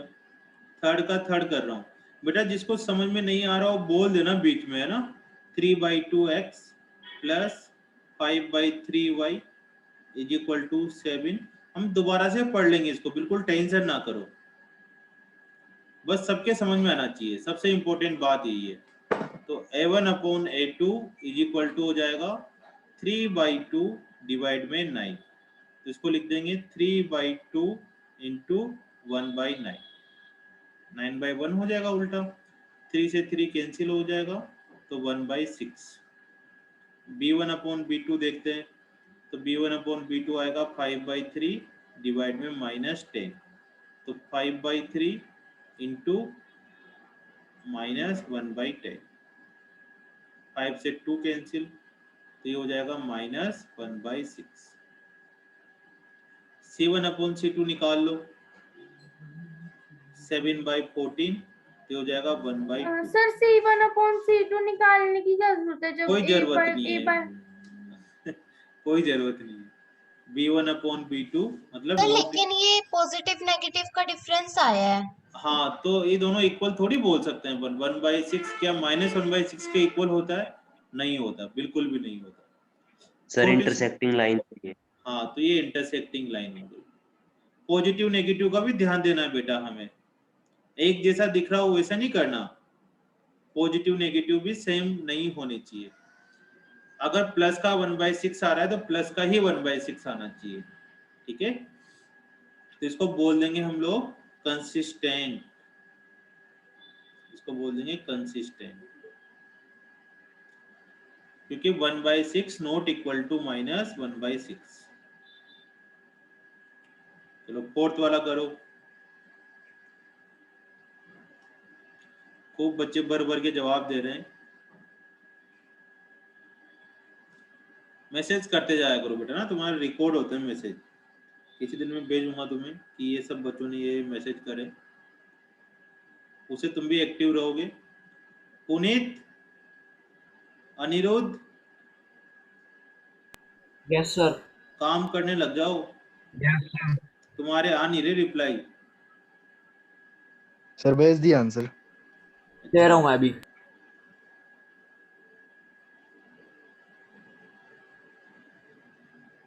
-22 -22 तो हो जाए शुरू। A1/A2 इज इक्वल टू 5/10 मतलब 1/2।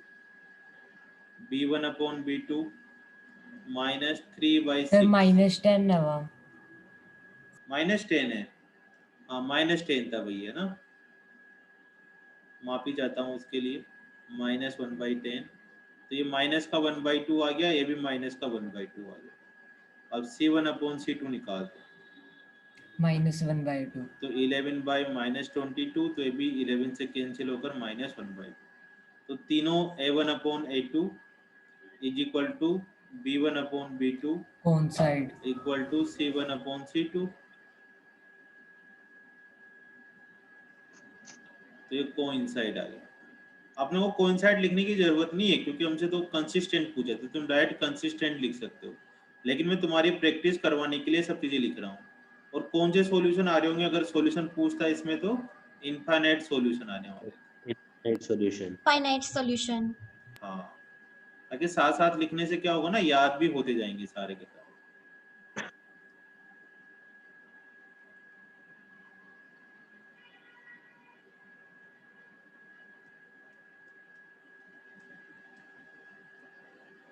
चलो लास्ट वाला तुम कर लेना खुद से। सर कंसिस्टेंट है। हाँ कंसिस्टेंट आ जाए। Yes sir. अब इसके बाद क्या कर रखा है इन्होंने, ग्राफ से करना है फोर्थ वाला। तो फोर्थ वाला भी स्किप कर रहा हूँ, जितने भी ग्राफ से होंगे सब लास्ट क्लास में करवाऊंगा, है ना। अभी बिना ग्राफ वाले कर रहे हैं। अब फिफ्थ वाला करो।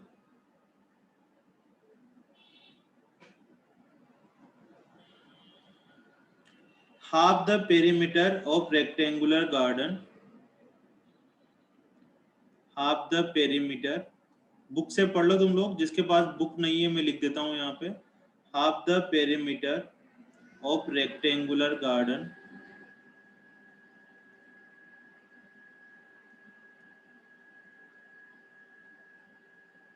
whose length, राइटिंग इतनी अच्छी मेरी कि बस मेरे को समझ में आती है ना। whose length is 4 meter more than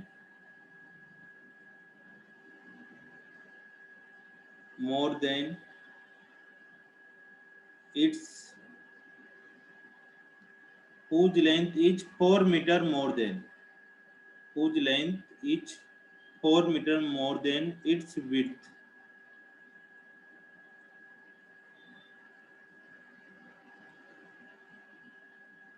Each 36 meter। Find the dimension of the garden। Find the dimension। अब इसका क्या है ना, कंसिस्टेंट इनकंसिस्टेंट से कोई लेना देना नहीं है। Find the dimension of garden। Half the perimeter of rectangular garden। तो रेक्टेंगुलर ये बना देते हैं। अब इसको लेंथ लेट कर लें, अगर इसको ब्रेथ लेट कर लेते हैं, ठीक है। तो इसका पेरीमीटर कितना होगा बेटा, पेरीमीटर होता है सबको सम करना, ये भी लेंथ हो गई ये भी ब्रेथ हो गई। तो length plus breath plus length plus breath का मतलब हो गया 2 twice of length plus breath.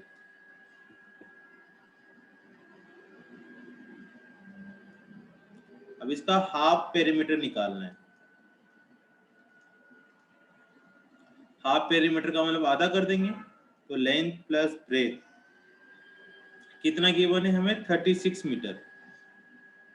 जो ये कोमा से स्टार्ट होते हैं ना और कोमा पे खत्म होते हैं, इसके बीच वाले से कोई लेना देना नहीं होता है। इसका डायरेक्ट क्वेश्चन वापस से कनेक्ट हो जाता है, जहां से खत्म हुआ था वहीं पर ही जाके रुक जाएगा। मतलब half perimeter of rectangular garden is 36 metre, मतलब ये कितना है 36 मीटर और उसकी length 4 metre more than of its width.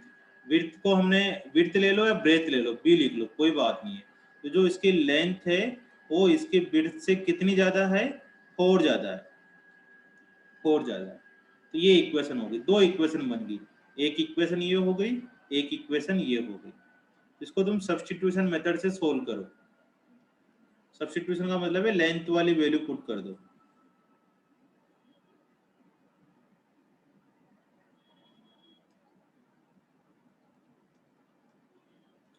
क्या पुट करना है बेटा, हमारे पास दो इक्वेशन है, length plus breadth is equal to 4 है और L is equal to b plus 4 है। तो L की जगह b प्लस 4 पुट कर दो यहाँ पर। सॉरी यहाँ 36 था, तो L की जगह क्या पुट करना है, b प्लस 4। तो यहाँ L की जगह b प्लस 4 लिख दिया, प्लस का b इज इक्वल टू 36। ऐसे सोल्व करते हैं ना इसको। 16 और लाइन 20। हाँ, अभी तो b प्लस b 2b हो गया, 4 को उठा के इधर ले जाओ, तो 36 माइनस 4 हो गया, तो 2b इज इक्वल टू 32 हो गया। तो ब्रेथ कितनी हो जाएगी हमारे पास, 32 को 2 से डिवाइड करेंगे तो 16 मीटर ये ब्रेथ हो गई। अब लेंथ कैसे निकालें, तो इस ब्रेथ की वैल्यू को यहाँ पुट कर दो। सर लेंथ 20 है। हाँ जी बेटा, तो ब्रेथ की वैल्यू पुट कर दो 16 प्लस 4, तो L इज इक्वल टू हो जाएगा हमारे पास 20 मीटर। लेंथ की वैल्यू जाएगी 20 मीटर।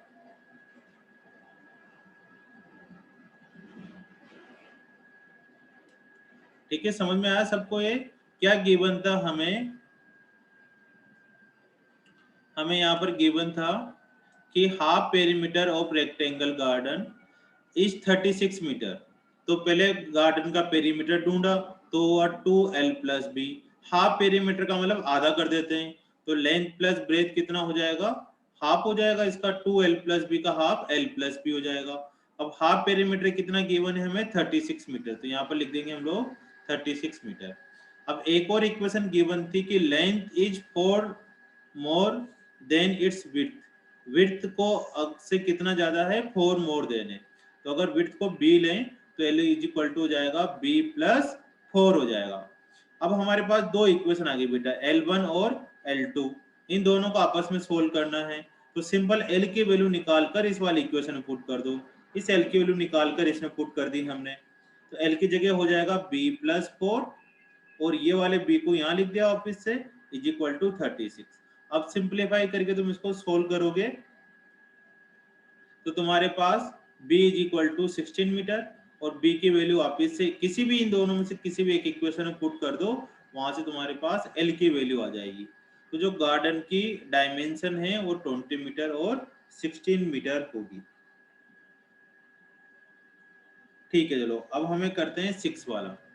6 वाला क्वेश्चन आते नहीं है, फिर भी तुम्हें अपने खुद से दिमाग से करना है। क्या क्वेश्चन है,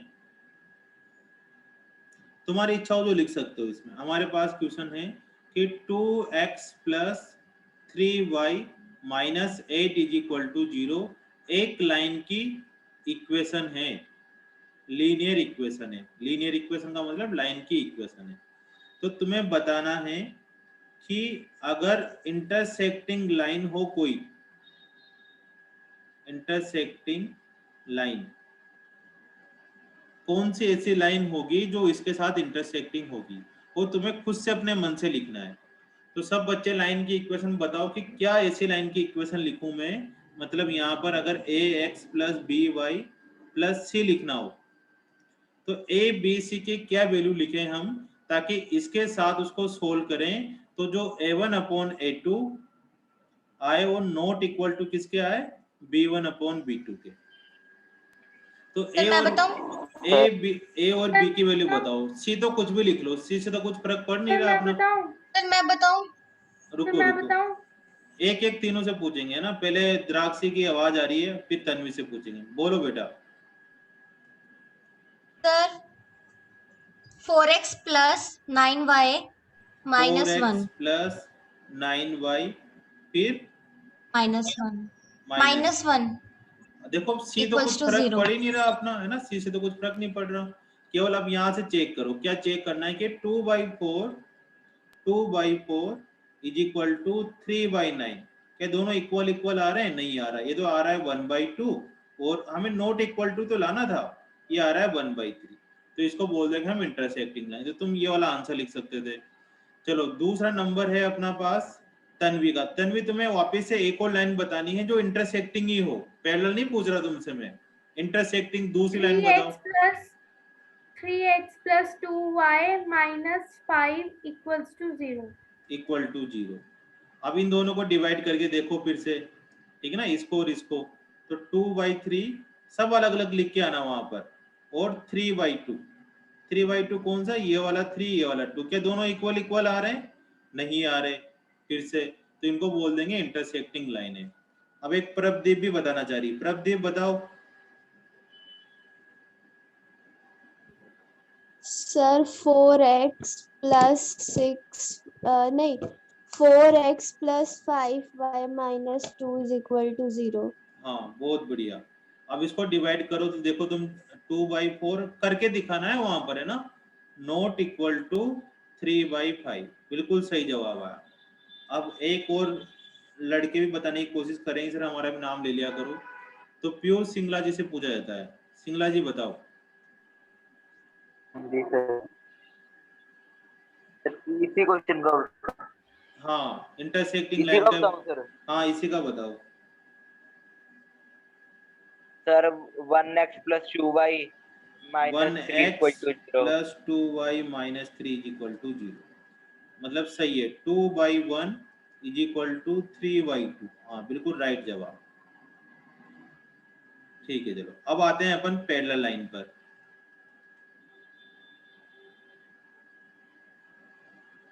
ठीक है ना, 6.6 का ही क्वेश्चन है, 3.2 के 6 का ही।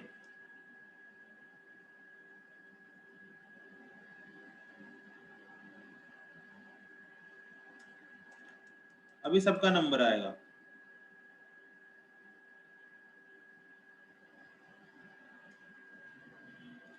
चलो पैरेलल लाइन लिखनी है ना, किसके पैरेलल लाइन लिखनी है वापस मैं लाइन लिखता हूँ। कौन सी लाइन थी? 2x plus 3y। इस चैप्टर बड़े से समझ में आया तुम्हें ना, जिस हिसाब से तुम्हारे जवाब आ रहे हैं। आजा लाइन आजा। तो अब सबसे पहले लड़कों का नंबर लेते हैं ना, नहीं तो गालियां देंगे है ना मेरे को। सर लड़कियों से पूछते हैं। Girls are first. चलो युवांश तुम बताओ, पैरेलल का जवाब देना है अब। Sir 4x plus 6y minus 8। -8 equal to 0। क्या ये सही जवाब होगा? चलो आइए देखते हैं। 2/4 equal to 3/6 not equal to -8/8। ये सब होना चाहिए। ठीक है ना। क्या रिलेशन था पैरेलल का? A1/A2 is equal to B1/B2 not equal to C1/C2। तो ये आया 1/2 is equal to 1/2 not equal to -1। बिल्कुल ठीक जवाब। चलो अब दूसरा हमें बताएगा प्रियांशु।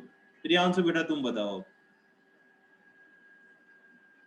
सर वहां पे 1 नहीं आएगा जहाँ पे आपने -1 लिखा है? यहाँ पर बनाएगा। बिल्कुल सही जवाब, +1। बड़े बड़े शहरों में छोटी छोटी गलतियां होती रहती है। चलो आगे बताओ। आगे प्रियांशु का नंबर था।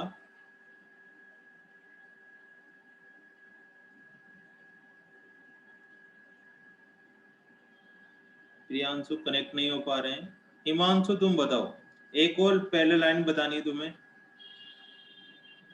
Sir 6x plus 9y 6x minus plus 16। 9y minus 16।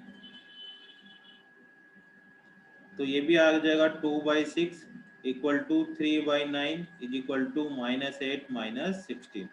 बिल्कुल सही जवाब है ये भी। नोट इक्वल टू आ जाएगा 1/3 नोट इक्वल टू 1/2। तो बिल्कुल ये टेंशन ना करना कि पीछे आंसर में क्या लिखा हुआ है ना, जैसे सबके अलग अलग जवाब आ रहे हैं ना, इसलिए पीछे भी सबके अलग अलग ही आएंगे वहां पर। चलो लास्ट पूछते हैं अब हम। कौन सा था हमारे पास? कोइंसाइड वाला।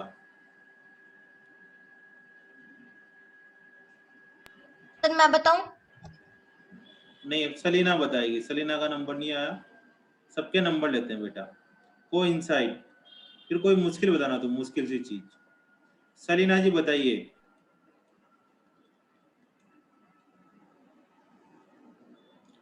उनसे ना पता भी लग जाता है बच्चे जाग रहे हैं, सो रहे हैं, क्या कर रहे हैं। कोइंसाइड वाला रिलेशन बताना है। कोइंसाइड का मतलब A1/A2 is equal to B1/B2 is equal to C1/C2। शायद सलीना तक आवाज नहीं पहुंच पा रही है। हाँ कोई भी सर, कोई भी इक्वेशन ले सकते हैं। हाँ कोई भी ले सकते हैं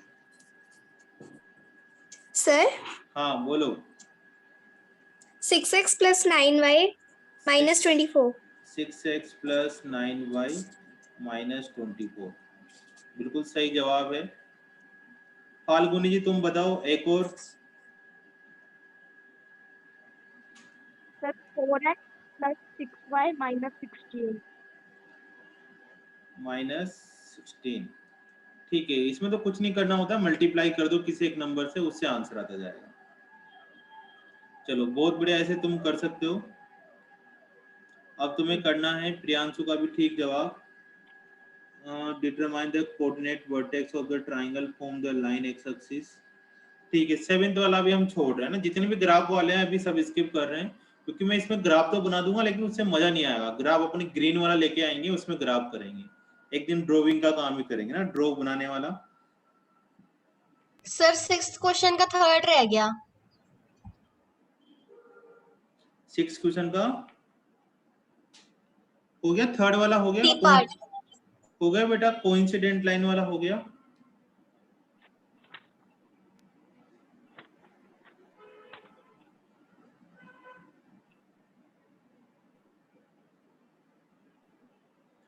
चलो अब आगे बढ़ते हैं। अब आता है सबसे मजेदार जो मैं पढ़ाने वाला हूं, मतलब जो जिससे ज्यादा क्वेश्चंस आते हैं या जो तुम्हारी आने वाली क्लास में भी काम आएगा। थक तो नहीं गए पढ़ते पढ़ते अभी से? अभी तक हमने कुछ भी नहीं पढ़ा।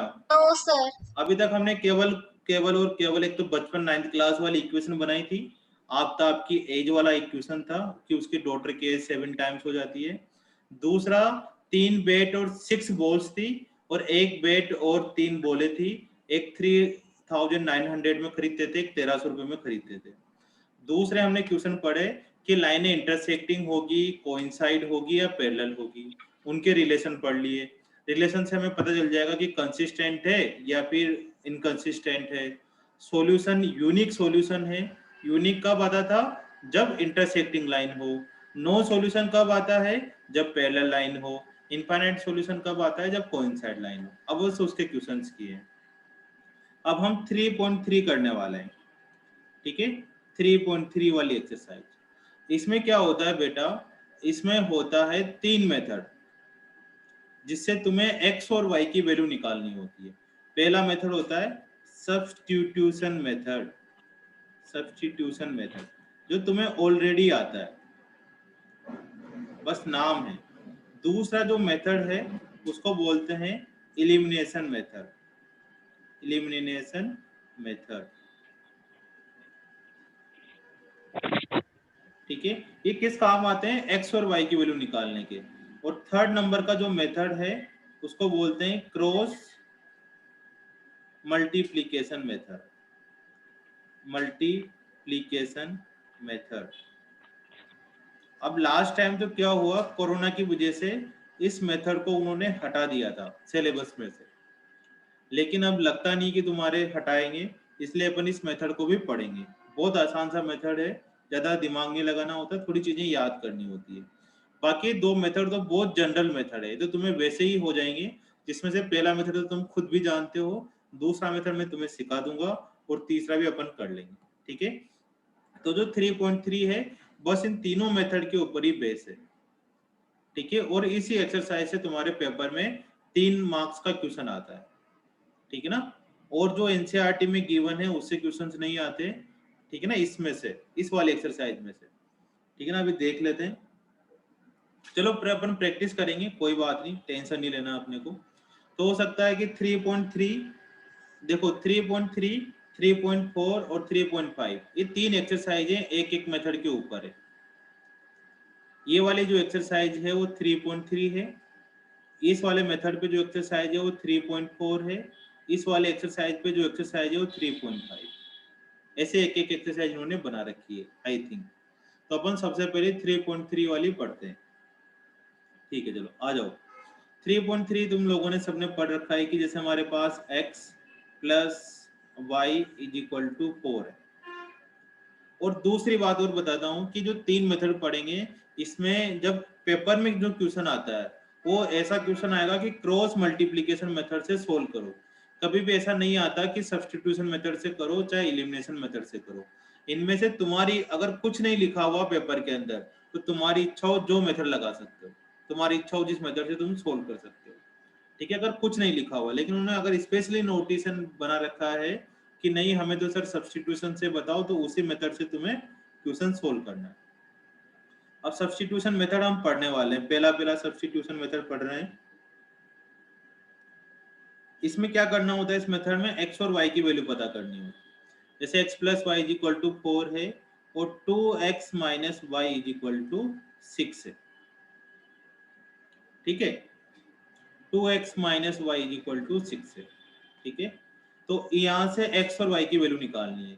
तो तुम्हें सिंपल से जहां से भी दिखाई दे वहां से तुम वैल्यू पुट कर दो, या तो यहाँ से x की वैल्यू निकाल कर 4 माइनस वाई इसके अंदर पुट कर दो, या यहाँ से y की वैल्यू निकाल कर इसमें से पुट कर दो, या इधर से वैल्यू निकाल कर इसमें पुट कर दो। बस सब पुट करना है, सब्स्टिट्यूट करना है और कुछ भी नहीं करना। तो x is equal to 4 minus y आया। अब यहाँ पुट करने वाले हैं अपन, तो 2 ब्रैकेट इसकी जगह पर क्या लिखना है, x माइनस 4, x की जगह क्या पुट कर देंगे अपन 4 माइनस वाई ब्रैकेट क्लोज, फिर माइनस का y is equal to 6। Simple x की जगह क्या पुट करना है 4 माइनस वाई। इस 2 जो आगे आ रहा है ना बेटा, इस 2 को इसको पूरे ब्रैकेट के बाहर लगाया करो जो भी मल्टीप्लाई में होता है। बच्चे क्या करते हैं, बस सिंपल लिख देते हैं 4 माइनस वाई, ऐसे लिखते हैं बच्चे। क्या करते हैं 2 into 4 minus y is equal to 6 ऐसे लिखते हैं। तो 2 को फिर 4 से ही मल्टीप्लाई करते हैं वो, जबकि 2 4 से मल्टीप्लाई नहीं है, यहाँ ब्रैकेट लगाना है, इस पूरे से मल्टीप्लाई होगा, जो भी x की वैल्यू आएगी उस पूरे से मल्टीप्लाई होगा। अब इसको अंदर मल्टीप्लाई करो, 2 into 4 8 minus 2y minus y is equal to 6 हो जाएगा। अब 8 माइनस 2y माइनस वाई मिलाकर minus 3y is equal to 6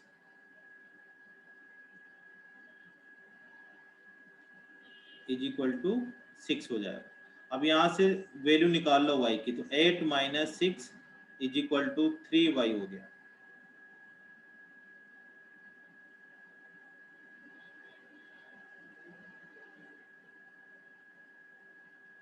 तो y इज इक्वल टू कितना हो जाएगा 2/3। y इज इक्वल टू कितना हो गया 2/3। अभी जो y की वैल्यू निकाले वो कहाँ पुट कर देना है, वापस से इक्वेशन फर्स्ट में पुट कर दो। तो x is equal to 4 minus y, y की जगह पे 2/3 पुट कर दो, तो 4 माइनस 2/3। अब इसका एलसीएम ले लेंगे अपन। ठीक है क्रिस कुमार, एलसीएम ले लिया 3, तो ये हो जाएगा 12 माइनस 2, तो कितना हो जाएगा 10/3। तो x की वैल्यू आ गई 10/3 और y की वैल्यू आ गई 2/3। इसको बोलते हैं सब्स्टिट्यूशन मेथड निकालना। हर समझ में आ रहा है तेरे को? बड़ी देर बाद आया तू अटेंड करने क्लास।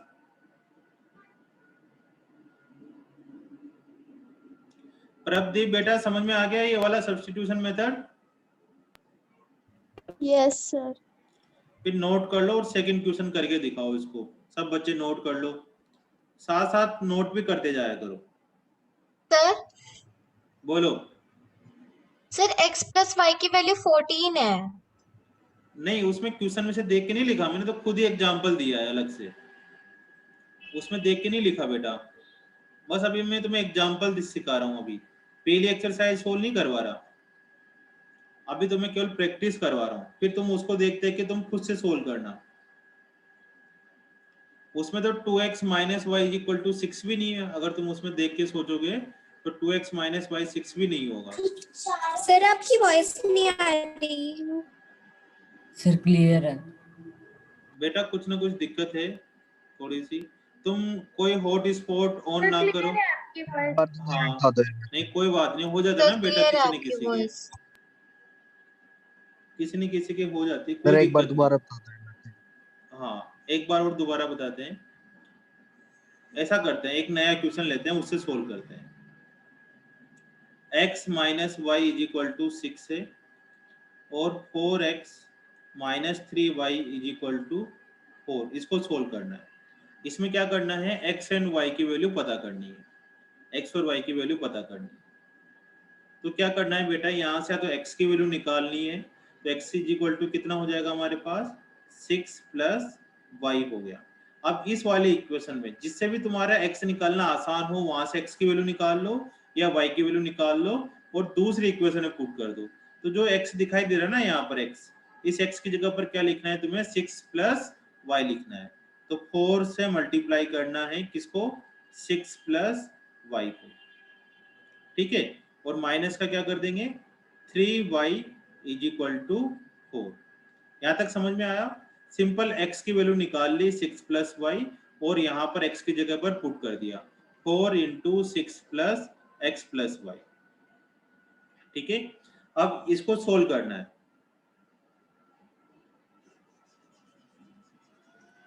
इसको सोल्व करना है, कैसे सोल्व करें, मल्टीप्लाई करो,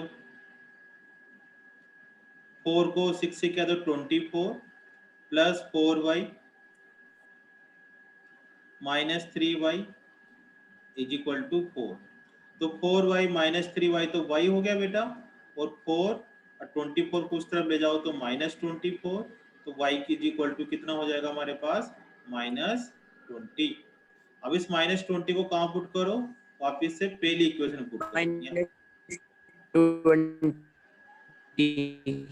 हाँ यहाँ पुट कर दो।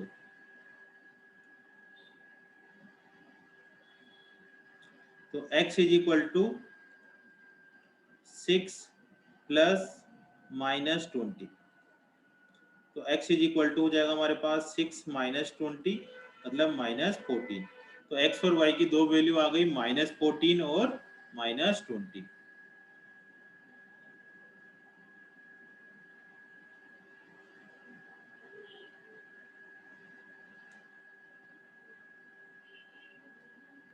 सर आपकी स्क्रीन ना बार बार ब्लैंक आने लग रही है। सबके साथ दिक्कत हो रही है? Yes, sir. ये ना ब्लैक Yes, ब्लैक आ sir. रही है बीच में। सर ये आप तो पूरे ब्लैक हो गई। मेरा पूरा ब्लैक हो गया। रुको रुको 1 मिनट रुको, मैंने कराया भी है तुम्हारी पूरा ब्लैक हो गया। अटेंडेंस ले रहा हूँ, अटेंडेंस रुक जाओ बेटा।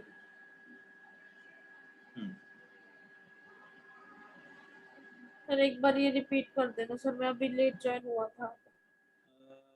कौन आया बच्चा ये, सूर्यांश? शौर्य। सौर्य कहाँ चले गए थे बेटा आज? सर शौर्य आज लेट सर क्यों थे? मैं यहाँ घर पे नहीं था सर, आउट ऑफ स्टेशन था सर। अच्छा अच्छा, कोई बात नहीं बेटा, अभी तुम्हें आ जाएगा समझ में, तुम कैचिंग कर लेते हो जल्दी से, कोई दिक्कत नहीं है।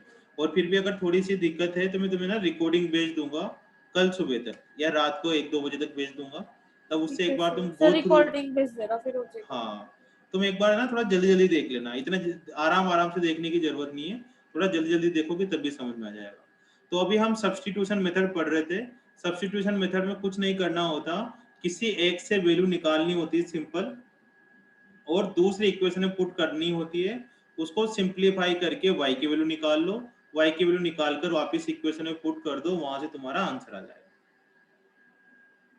ठीक है चलो, अब तुम नेक्स्ट क्वेश्चन करो, ये वाला पहला तुम्हारी 3.3 का पहला क्वेश्चन। बिल्कुल टेंशन ना करो तुम, अभी थोड़ी देर बोलो बेटा। सर आपको आंसर सेंड कर दिया। अच्छा मेरे को सेंड कर दिया, जिसने कर लिया हो कोई बात नहीं, वो एक के बाद एक करते जाओ, अब सारे क्वेश्चन तुम्हें करने हैं।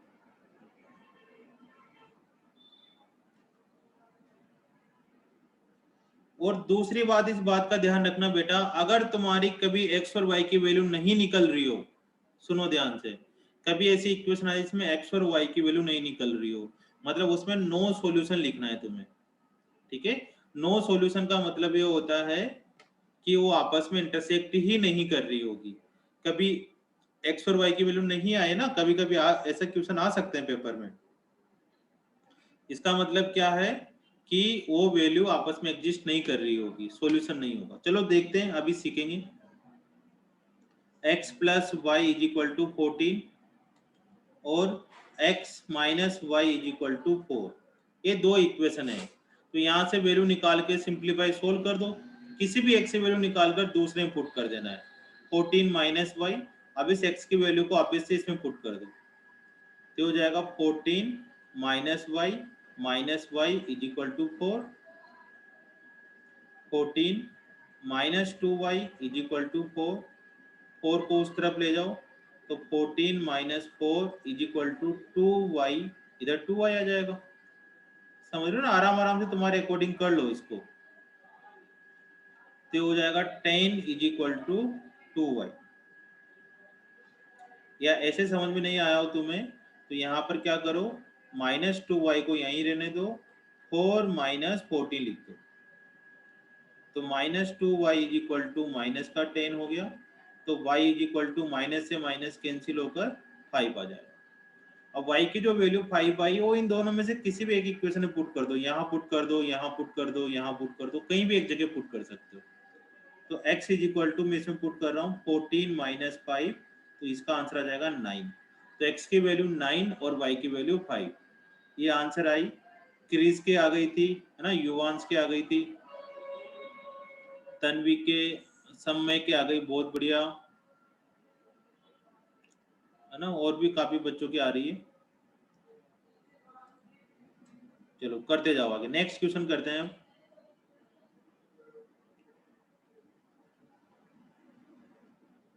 सेकंड क्वेश्चन करते हैं। s minus t is equal to 3 और हमारे पास है s by 2 plus t by 3, sorry s by 3 plus t by 2 is equal to 6, ये है। तो यहाँ से तुम s की वैल्यू निकाल लो, s इज इक्वल टू कितना हो जाएगा बेटा, t प्लस 3 हो जाएगा।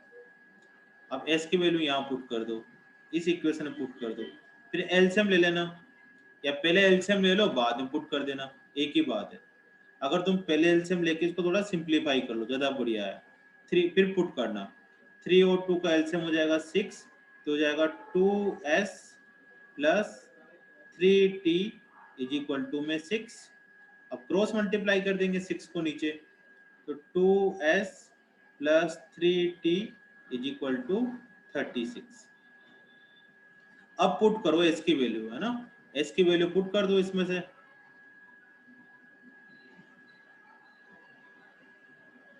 ये नीचे चला जाता है ना कुछ गड़बड़ है अभी इसमें। s इज इक्वल टू हो गया हमारे पास 2s plus 3t is equal to 36। यहाँ पर s की वैल्यू पुट करनी है, तो 2 ब्रैकेट में s की वैल्यू पुट कर दी हमने, t plus 3 plus 3t is equal to 36, 2t plus का 6 plus 3t is equal to 36। अब सिंप्लीफाई करना है इसको, है ना, तो सिंप्लीफाई क्या होगा, 2t प्लस 3t हो जाएगा 5t और 36 माइनस का 6, 5t इज इक्वल टू हो गया हमारे पास 30, तो t इज इक्वल टू हो जाएगा हमारे पास 6, t इज इक्वल टू 6 आ गया। अब t की वैल्यू इस इक्वेशन में पुट कर दो, यहाँ पर पुट कर दो, तो उससे s की वैल्यू आ जाएगी 9, 6 plus 3 is equal to s is equal to 9। तो यहाँ से 2 वैल्यू आ गई तुम्हारी। अब थर्ड करते हैं ना,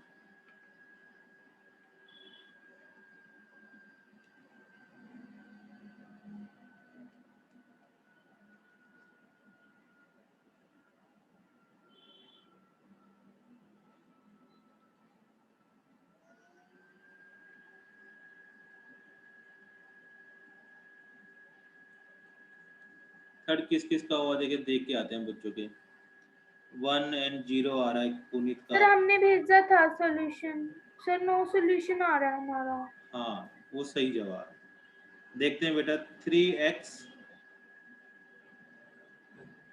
minus y is equal to 3 और दूसरी इक्वेशन है 9x minus 3y is equal to 9। अब देखो यहाँ से आप वैल्यू निकाल लो, 3x इज इक्वल टू कितना हो जाएगा, या y की वैल्यू निकाल लो, y सिंपल है ना निकालना, तो y की वैल्यू निकाल लो। 3x और 3 को इस तरफ ले जाओ तो -3 इज इक्वल टू y। जिसके आगे कुछ नहीं लिखा हो ना उसकी वैल्यू निकाल लिया करो। तो यहाँ पर y की वैल्यू पुट कर दो 9x माइनस 3, y की वैल्यू क्या पुट कर दें बेटा 3x minus 3 is equal to 9। अब 9x -3 को अंदर मल्टीप्लाई करो तो माइनस का 9x, -3 को -3 से करेंगे तो प्लस का 9 इज इक्वल टू 9। 9x से 9x कट गया तो 9 इज इक्वल टू 9 आ गया है। तो जब भी इस तरह की सिचुएशन आए तो तुम्हें किस बात का ध्यान देना है, आओ इधर देखते हैं किस बात का तुम्हें ध्यान देना है। तो अभी हमने पढ़ा था ना एक चीज a1/a2, वो चीज निकालो। जब भी तुम्हारा इस तरह से x कट जाए पहले तुम आराम से करो, लेकिन अगर x कट गया या y से y कट गया कुछ नहीं बच रहा हो तब तुम्हें a1/a2 निकालना है। इस केस में इस तरह की सिचुएशन में a1/a2 कितना होगा भाई 3/9। a1 क्या था x का कोफिशिएंट, a2 क्या था x का कोफिशिएंट इस वाली इक्वेशन का। तो इसको सोल्व करने से आ गया 1/3। ठीक है फाल्गुनी, अब b1/b2 निकालो। b1/b2 हो जाएगा y का तो कोइंसाइड आ रहा है -3, इसको कैंसिल कर दो तो ये कितना हो गया 1/3। अब c1/c2 तन्विधर देखो c1/c2 हो जाएगा 3/9, तो ये कितना हो गया 1/3। अब ये रिलेशन किस में होता था a1/a2 is equal to b1/b2 is equal to c1/c2। Coincide तो कोइंसाइड में सर कितने इनफाइनाइट सॉल्यूशन होते थे, unique solution, no solution, infinite. तो यहाँ पर आंसर आएगा इनफाइनाइट सॉल्यूशन, ये आंसर आएगा। नो सॉल्यूशन इसका आंसर नहीं आएगा। इस केस में क्या आएगा इनफाइनाइट सॉल्यूशन। लेकिन अगर ये सिचुएशन में आता है a1/a2 equal to b1/b2 not equal to c1/c2 तो फिर अपन नो सॉल्यूशन लिख देंगे। तो तुम्हें ये करके दिखाना पड़ेगा उनको कि अच्छा x कट गया तो हमारा ये बचा।